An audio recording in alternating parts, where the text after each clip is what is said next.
It is a long journey, and it is just lacklustre, spineless, gutless.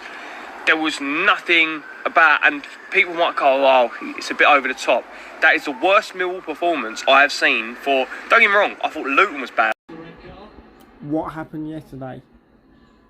Let's see if we can dissect. Let's see if we can dissect that performance. This is going to be fun. Hello, welcome back to our channel. This is a Sunday roundup show of yesterday's performance. Up in Yorkshire, where it finished Huddersfield Town 0, Millwall 1. Listen, I'm going to start by saying thank God the Millwall fan that was taken ill is now on the road to recovery, so get well soon, son. Yeah, let's jump back to yesterday's performance. I'm going to try and analyse it in a little bit more detail if I can. I don't know whether I'll be able to do it because there's nothing really to analyse. So the game started. Listen, I'm going to get this off my chest right now. It seems like we can't perform. Wait. Jeb Wallace. If Jeb Wallace ain't on form, Millwall ain't on form. If Jeb Wallace don't perform, Millwall don't perform. And we need to come to other solutions and find other solutions around that problem, because it's starting to become a problem. Because what happens when he does eventually leave the club? It looks like he's going to be leaving the club. What will we do then? We need to find other ways to adapt to the situations. Because like I said, if Jeb Wallace don't perform, Millwall don't perform. And did Jeb Wallace turn up yesterday? No. He had one decent chance in the first half. That's all we really had. Basically, we had one decent chance in the first half. Jeb Wallace tested their keeper. We kept giving the ball away. We couldn't retain the ball for any sustained period of time, which in turn means Huddersfield Town got it back in their shape and made it just sat there basically, because we didn't test them. We didn't run in behind. I don't know. I just don't know how to analyse that. There was nothing really there. Hopefully it's just a bad day in the office. But listen, I'm over it now. But I promise you now, if we weren't on the run we were on previous to this slip up, I would be more angry. But because we won 3-4 in a row, I'm over it sort of. But like I said, we couldn't. Midfield shot to pieces. I want to ask a couple of questions. Where is Danny McNamara? Where is he? Nowhere to be seen. Where is Conor Mahoney? Nowhere to be seen. Not even on the bench. So how are we meant to maybe change a game? Because we don't have them options on the bench. Where are they? Yes, I understood your corned beef and Ojo switch, because we were getting absolutely mullered and cut to pieces through the middle of the park, so you needed to throw on another body to try and stop that flow. Did it work? No, it didn't work. The goal, by the way, I'll get to the goal in a minute, because I'm going to show you some clips in this video on how to defend set pieces, because Millwall Football Club do not know how to defend set pieces, and that's coming. The goal was absolutely shocking. Yes, I would get over it if it was one of their centre halves, but it weren't. It was Jonathan Hogg. Leaping above like a salmon, leaping above our giant centre halves. That's not on. We were too static. There was no communication. There was nothing. There was literally nothing there. I've watched the goal back multiple times. There was nothing there. We were too static. We were like statues. We didn't even go and chase the ball down. It was, we didn't. I don't even know what it was. I've watched the goal millions of times over today. The goal is an embarrassment to concede. You can't concede that. The two centre halves are absolute giants, and Jonathan Old's got a leap on them. Is it a good header? Yes, but you can't get beat from there. I don't know. I'm gonna stop this little rant in a minute and show you some clips about how we defend set pieces. What are we trying to do? Are we marking zonal, or are we going man to man? Because it looks like we don't know what we're doing. And we used to be good at them. We used to be good at keeping the ball at the back of the net from set pieces, and we used to be good at scoring from set pieces, because that's the only way, other than Jed, we look like we could have scored goals, but that's gone. We look lost from set pieces. There's no communication. Once the ball comes into the box, make it yours. Be angry. Get on the end of it. Get the first contact. But no. You're getting bullied off the ball. You're losing the flight of the ball. I don't know. But hopefully we can rectify that, because that's a massive problem. But we got 2 home games coming up now, people. Two games we need to get 6 points from. We need 6 points from these 2 games. End of. We need to find 6 points, and we need to start trying to make the Den of Fortress again like it was a few years ago. Because, listen, it's not the end of the world. We're in a good position still. But listen, the goal we conceded, that's not acceptable. You cannot concede that type of goal. We didn't look on it from the start. Huddlefield, all credits to Huddlefield. I do like Lewis O'Brien in the centre of their midfield. Boss the ball around, get the ball moving. Same with Dwayne Holmes. 2 good players. But listen, we gave them too much respect. We didn't even get close to them. We didn't close them down. We looked like we didn't want to be there. And like I said, if Jeb Wallace ain't on form, Millwall Football Club ain't on form, you might as well go home. But listen, onwards and upwards to home games coming, starting with Reading on Tuesday night at the Den. I will see you there if you're going. But boys, we need to improve. There's improvement drastically needed, especially keeping the ball out the back of the net from the set pieces. We need to learn how to defend them, and we need to learn how to score them again. But I'm going to show you some clips in this video on how we actually defend set pieces. It's really easy. Over and out. Finishes in Yorkshire. Once again, the final time, Huddersfield Town 1, Millwall 0. Try and enjoy your week. See you Tuesday. Coming guys. How to defend corner kicks.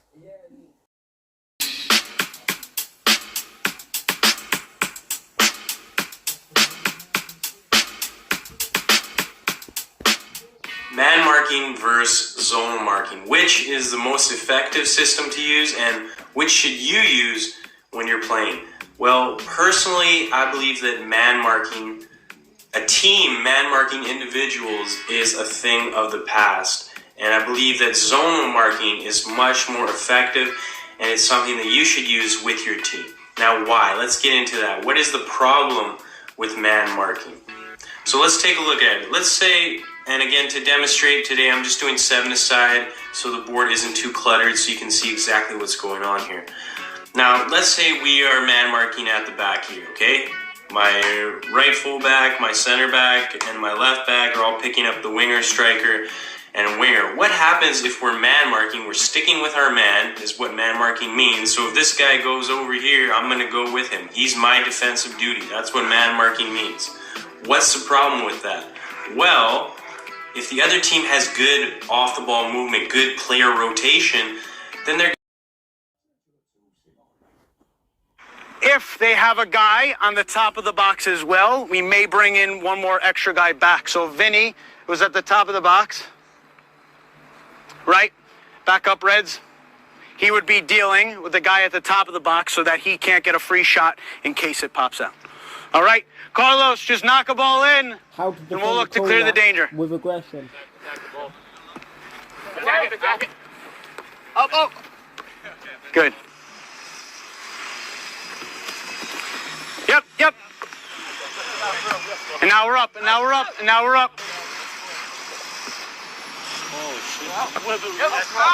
Aggression. Good stuff. If we're very good at defending corners and we play a zone, which we do in these back three, to get us caught out of the zone, they may play short. So what they may do is send two guys to the ball. So now they have Tebow on the ball and Carlos closer. If this is the case and we think that they're going to play short, we're going to send two. So Kaz, who's the closest one, will go. Asante will go. Kenny will shift to this post. We'll drop in and we'll all shift our line. Right? So when he plays short, we send two. Kenny goes to the near post. As they play that ball in behind, we all step to try to catch the Reds offside and push them further away from our goal. Go. Yep. As they play it back, we all step, and then he would be offsides. I'm John Shear. I'm the assistant coach of the University of Delaware men's soccer team, and that's how we defend a corner. Go Blue Hen. The basics on how to defend a corner kick. Please watch. You desperately need help.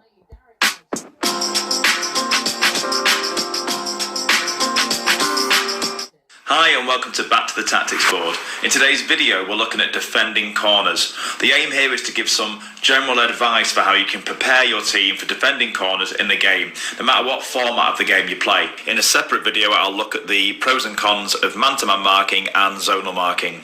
I want to look at more general questions in this one. For example, do you have players on the posts? Do you leave some players up front or do you bring them all back? What's the goalkeeper's role when you're defending a corner? What are your clearance aims? What are you wanting your players to do if they can clear that ball? Who is responsible if the opponent takes a short corner? Whose job is it to pressurise balls that get cleared out of the box? And if you do manage to clear that first ball into the box, who's responsible for the defensive line at that point? So in this video I'm looking to answer all of those questions and help you when considering how you defend a corner. You can see I'm doing this from an 11-a-side point of view, but you know the same applies for different formats of the game, 9-a-side, 7-a-side. Hoping coaches of all age groups and levels will find something useful in this video. The first thing I mentioned then was players on posts. I remember in junior football it was the full-backs. We were straight away, the left and right back would get on the post. If the corner is on this side for the opponent, left back gets on the near post here and the right back would go on the back post. The reason I'm on these players here is to give some extra support for the keeper, protect the goal, the front post player, particularly important if the kick is under hit or they whip it into this front post area, can move off the post and meet the ball there, which can really help the goalkeeper out because this front area here is very difficult for the goalkeeper to deal with. The back post area for those long looping crosses can be really handy if the keeper can't get back across to get hands on the ball. But also these two players can be responsible for if the opposition player wins the header or gets a shot off, supporting the keeper there. So a lot of times you'll see a defender clearing from a corner the ball off the line. So there's a real advantage there to having players on the post to help out. The downside to that is if they're on the post they're not able to mark up, which means other players will need to mark up, which means you'll have less players to spare elsewhere. Increasingly, therefore, you see a lot of the elite level teams now do not have a player, certainly not on the back post anyway, and some even away from the front post, or they might have the player now in a more advanced area here. By having just the front post area covered, the keeper almost leaves this area more to that front post player now, the responsibility, and the keeper can then be slightly further back and covering the back post area as well as what's in front of them. If that really is an area you're wanting to protect even more though, again you could have this player in this kind of area here to stop any ball to this area, this ball here, almost like a zonal marking area there, and then again you sacrifice your back post player to protect that front post. The red team have chosen to do man-to-man marking in this situation. So in this scenario here I've gone for players on the posts. It means that your goalkeeper, if they're confident at coming and meeting the ball in these areas, even if the blue team win that first ball, you've got two players on the line that can try and clear the ball away. One of the issues could be if the opponent says, well, we're going to go man-to-man at the back. We're going to take that risk. We think we've got the right players to cope with that. And at the last moment, another player comes charging in. Are the players going to be able to communicate quickly enough and do something about that? For example, in this situation, I'd probably prioritise keeping the front post, and I'd bring the back post player to be an extra marker. Another question then is this idea of how many players you leave up.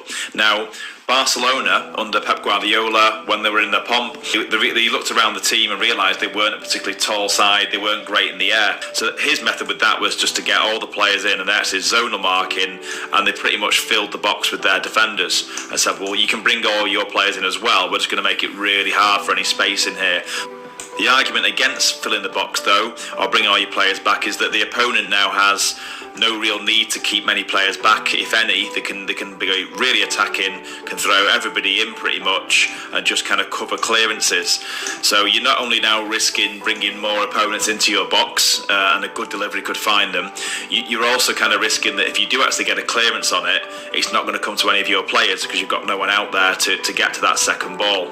It's often a game of bluff almost, that you'll say, right, we're going to leave two players up, and you're seeing if the opponents are responding to that, and you almost want them to bring three back because you've now took away another player that you have to compete with in the box. But some sides will not respond to that and will just throw players in. But still, then you can be saying, right guys, win this back, and we've got 2-on-2 on the counter attack. I've seen sides that say, right, we're throwing three up, well, you keep four back now. And if they're keeping four back, it might mean there's less players in the box now to contest the corner coming in. The players that you're leaving up, are you just going to leave them right up on the halfway line? Do you want them central? If you do that, you're going to bring the opposition defenders all quite close together, and they'll quite like that because they've got support. One option can be to put your two players quite wide, so you're kind of separating and making the opposition defenders a little uneasy about the counter attack. But then another argument with that can be that there's such a big space then, how's your clearance ever going to get there? Being that in that kind of area where if the ball is won back or is cleared, can be getting on the ball in here and drive into the space. And that can even be the case if they bring the defender on. They might be quite uneasy then about the amount of space that's left behind them. These decisions all kind of depend on the individual players you have. If you have really confident headers of the ball in there, you might be quite happy to leave a couple up front and deal with it that way. You might say, we're not great in the air, or we're losing battles, I'm going to put more players in.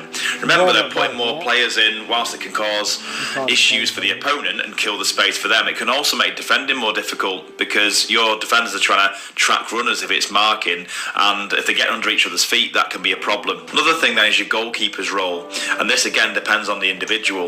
If your goalkeeper's strong with catching, punching, they're quite brave when there's lots of things going on around them in the box, you might make that a big part of your defending corners, and you get all the other players to track those runners, screen almost like you would in basketball, where they try and, without fouling, be in the way of runs that could cause a problem.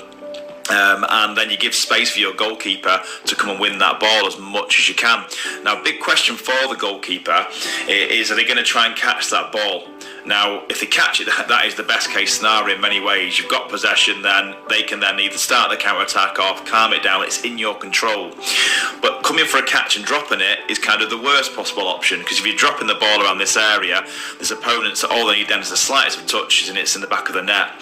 So the keeper has a big decision to make. Can they catch it? And that'll be in their head right to the last moment as they jump for it. If they're getting knocked, it might be they change their mind. At that point, is it a punch? Do they get a punch on the ball and just try and get any kind of a clearance as far out of the box as they can to give the defence time to react and reposition?